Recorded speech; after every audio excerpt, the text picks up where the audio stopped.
Welcome to this explainer. Today we're diving straight into a truly profound psychological phenomenon. We are looking at something that happens completely under the radar, but leaves this massive, undeniable emotional wake. We're breaking down the psychological impact of losing a deeply supportive partner, specifically a good man who just decides to walk away. But here's the catch, and this is what makes it so fascinating. He doesn't leave with a shouting match. There are no slammed doors. He leaves in absolute, complete silence. So we're going to unpack the psychology behind this Stoic departure, what it really signifies, and exactly why this specific type of exit leaves such a profound, permanent mark on the partner left behind.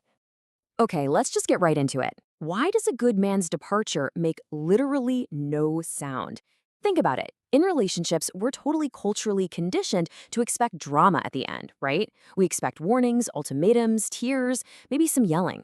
But the source material we're analyzing today highlights a really powerful deviation from that norm. When a genuinely good, supportive man reaches his absolute limit, the noise just stops.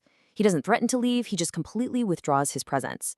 And this deliberate psychological boundary is an absolute mystery to anyone used to toxic or chaotic relationship dynamics. It's exactly why his absence becomes so incredibly deafening. All right, moving into section 1, the silence of good men. When the drama you expect from a breakup is suddenly replaced by absolute stillness, it creates an immediate psychological shockwave. I mean, we're all used to the standard breakup. It's loud, it's messy, it's filled with arguments and people seeking attention. Usually there's this push and pull dynamic of temporary distance. But a Stoic departure? It's a completely different beast. It brings absolute silence, a complete withdrawal of emotional and physical energy, zero drama. And the most terrifying part for the other person, it's permanent. The partner left behind almost always mistakes the silence for a temporary timeout, figuring he'll come back just like in a standard breakup. But they figure out pretty quickly that this isn't a game.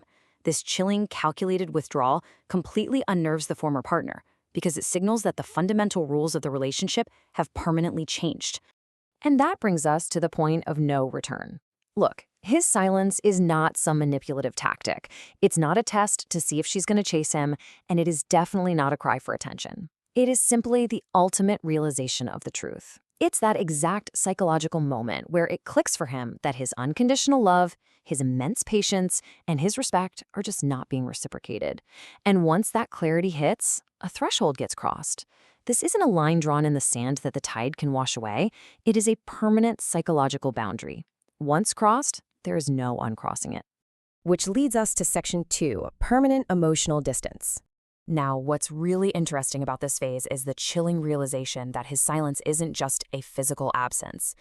It's the surgical severing of an emotional bond that once felt completely unbreakable.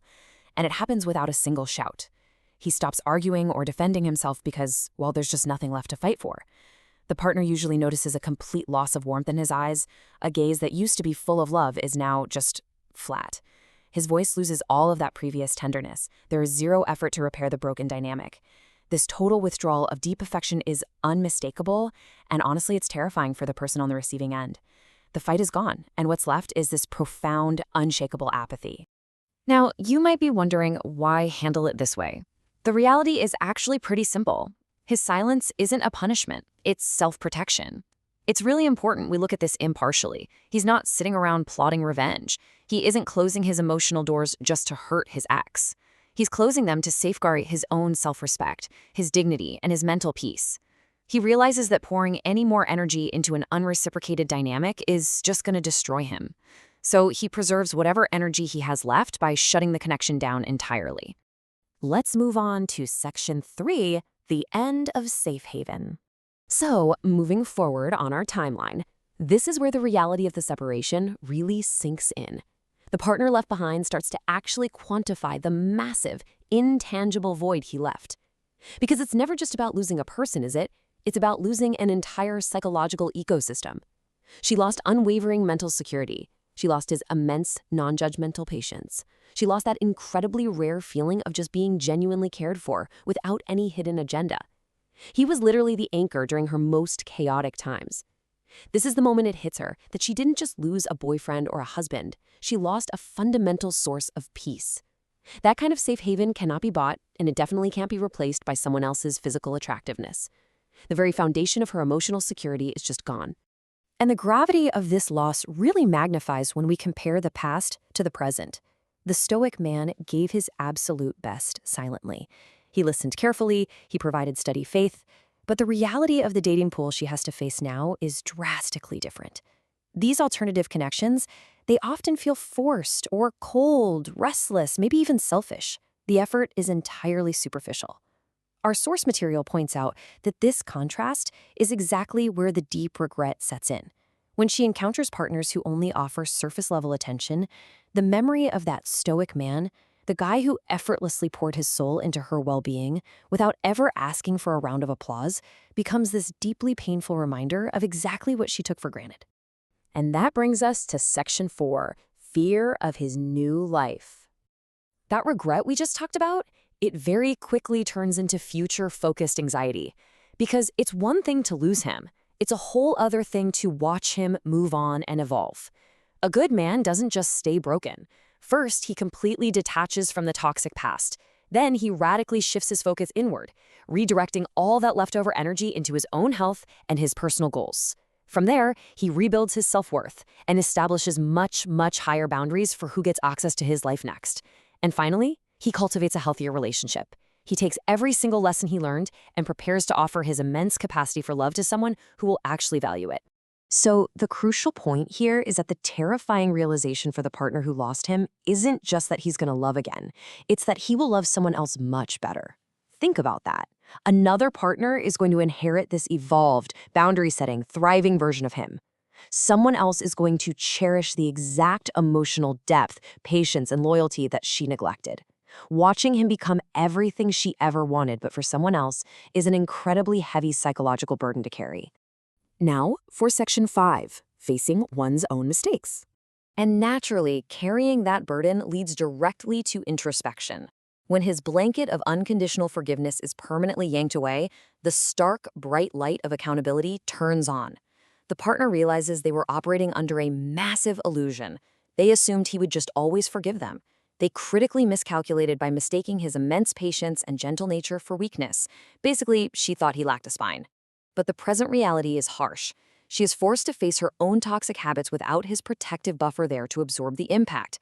The ultimate realization hits. She can't blame him. Actually, her actions and her actions alone caused this permanent loss. She threw away a rare, unconditional love simply because she severely underestimated his emotional strength and his breaking point. Finally, we reach Section 6, the ultimate form of silence. We've arrived at the final and definitely most impactful stage of this emotional arc. What is the anatomy of this unbreakable peace? Well, there is zero lingering anger or hatred. He isn't holding a grudge. There is absolutely no desire for revenge, mainly because he simply doesn't care enough to retaliate. His focus is completely 100% locked onto his own future. And that closed door? It stays locked forever. He moves forward without needing her in his story anymore. He is transformed into exactly the man she always needed, but he's done it entirely without her. He is at peace, and that unbroken peace is literally the ultimate form of closure. The source material frames this perfectly, stating, he moves forward with respect and dignity, an unbreakable peace. This is the final, dignified state that the partner left behind can never quite reconcile with. There's no messy fallout to make her feel justified or better about the breakup. There is only his quiet, powerful forward momentum. His absolute grace in walking away is precisely what makes the loss feel so monumental and so completely irreversible. Which leaves us with this final, really provocative thought. When silence becomes the final answer, what do you learn about yourself? A Stoic man's departure is ultimately a mirror. It forces us to examine exactly how we treat the people who offer us the most grace. It pushes us to deeply reflect on the boundaries of patience, respect, and emotional intelligence in our own lives and relationships. Thank you so much for joining me on this explainer. I really hope this breakdown offered you some powerful insights. Keep learning, keep reflecting, and I will definitely catch you in the next one.